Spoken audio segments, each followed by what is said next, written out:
Assalamualaikum warahmatullahi wabarakatuh para pemirsa. Semoga kita semua dalam keadaan sehat walafiat, amin ya rabbal alamin. Mari kita sama-sama tulis kun fayakun di kolom komentar, agar semua hajat kita cepat dikabulkan oleh Allah subhanahu wa ta'ala.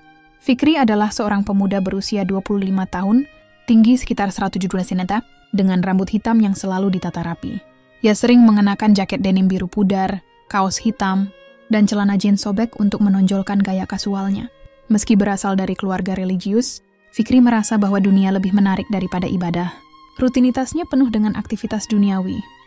Nongkrong di kafe, bermain game, dan menghadiri acara-acara musik bersama teman-temannya. Ia sering melewatkan waktu sholat dan menganggapnya tidak terlalu penting. Suatu malam, azan Isya berkumandang ketika Fikri baru saja selesai bermain game online.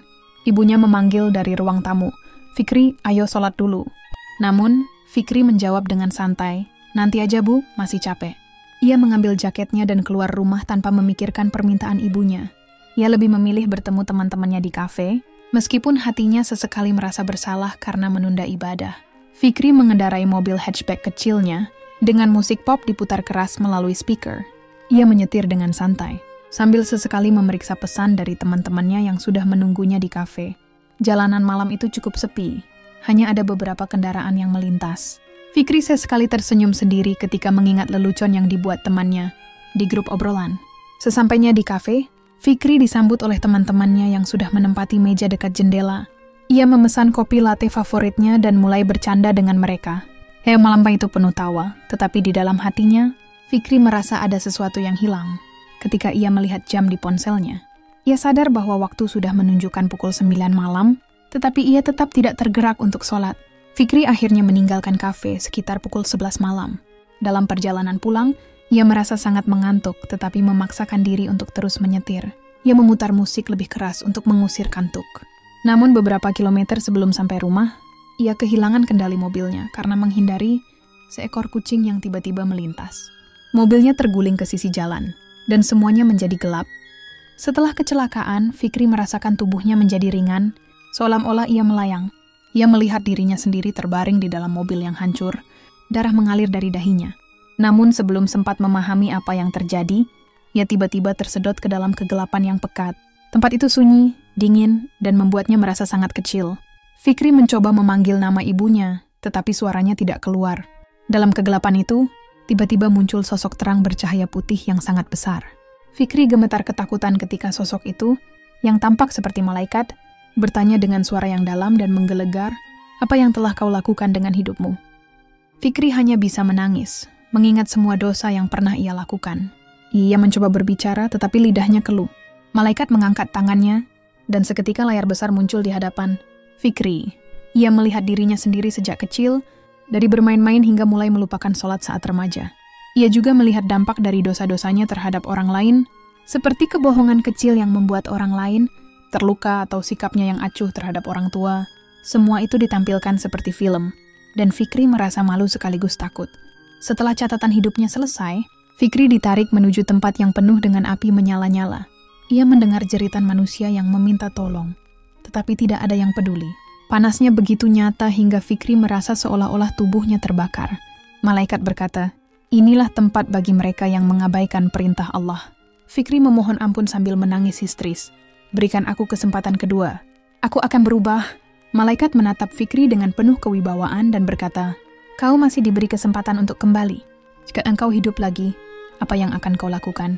Fikri dengan tubuh gemetar dan penuh air mata, berjanji, "Aku akan memperbaiki diriku.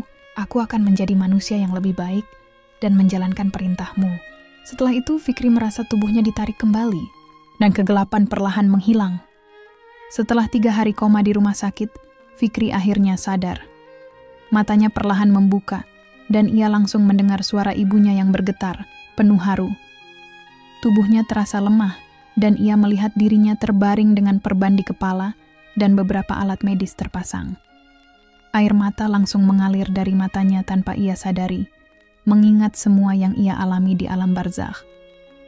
Fikri menggenggam tangan ibunya dan berkata dengan suara lemah, "Bu, maafkan aku." Ibunya langsung menangis sambil memeluk tangan Fikri. Ayahnya yang berdiri di sudut ruangan mengucapkan syukur. Alhamdulillah Fikri sadar. Kakaknya, yang juga berada di sana, tampak tersenyum lega meskipun matanya merah karena menangis. Suasana ruangan yang sebelumnya penuh kekhawatiran berubah menjadi haru. Namun Fikri terus menangis, merasa sangat bersalah atas semua kesalahan yang ia lakukan selama ini. Ia berkata, "Aku ingin bertaubat, Bu. Aku ingin berubah." Dengan tubuh lemah, Fikri meminta air wudhu. Ibunya sempat bingung, tetapi Fikri berkata dengan tegas, "Tolong, aku ingin sholat sekarang." Perawat yang masuk ke ruangan mencoba melarang karena kondisi fisiknya belum memungkinkan. Tetapi Fikri bersikeras. Akhirnya, ibunya membantu Fikri bertayamum di atas tempat tidur. Dalam sholat pertamanya setelah kembali dari koma, Fikri menangis tersedu-sedu, merasakan penyesalan mendalam, dan rasa syukur yang luar biasa karena masih diberi kesempatan hidup. Setelah sholat, Fikri mulai menceritakan pengalamannya di alam barzakh kepada keluarganya.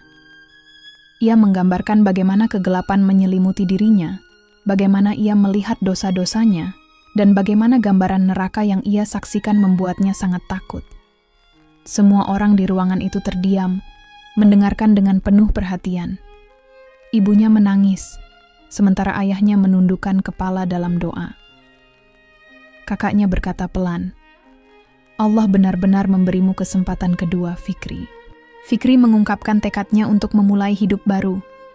Ia meminta maaf kepada keluarganya atas semua kesalahan yang pernah ia lakukan, termasuk sering mengabaikan mereka. "Aku akan memperbaiki hidupku, Bu, Pak. Aku janji akan menjadi anak yang kalian banggakan," katanya. Ayahnya menepuk bahunya dan berkata, "Allah telah memberimu kesempatan. Gunakanlah dengan baik, Nak." Malam itu, Fikri merasa lebih damai, meskipun tubuhnya masih lemah. Beberapa minggu setelah keluar dari rumah sakit, Fikri memutuskan untuk bertemu teman-temannya di kafe yang biasa mereka kunjungi. Kali ini, ia datang dengan niat berbeda. Ia mengenakan baju koko putih sederhana dan celana panjang hitam. Wajahnya terlihat lebih berseri dan tenang. Teman-temannya yang biasa bercanda menyambutnya dengan hangat, tetapi mereka segera menyadari perubahan besar pada Fikri ketika ia berkata, "Aku ingin bicara serius dengan kalian." Fikri mulai menceritakan pengalamannya tentang kecelakaan dan bagaimana ia melihat neraka. Ia berkata, "Kita selalu berpikir hidup ini panjang, tapi aku melihat sendiri bagaimana semuanya bisa berakhir begitu cepat. Waktu kita di dunia ini tidak lama, dan setiap amal kita akan diperhitungkan." Teman-temannya terlihat terdiam, beberapa bahkan mulai terlihat gelisah. Fikri melanjutkan dengan mengingatkan mereka tentang pentingnya sholat dan taubat. Salah satu teman Fikri, Arman, mencoba bercanda untuk meringankan suasana. "Fik, apa ini karena kepalamu terbentur waktu kecelakaan?" Namun, Fikri tidak tersinggung.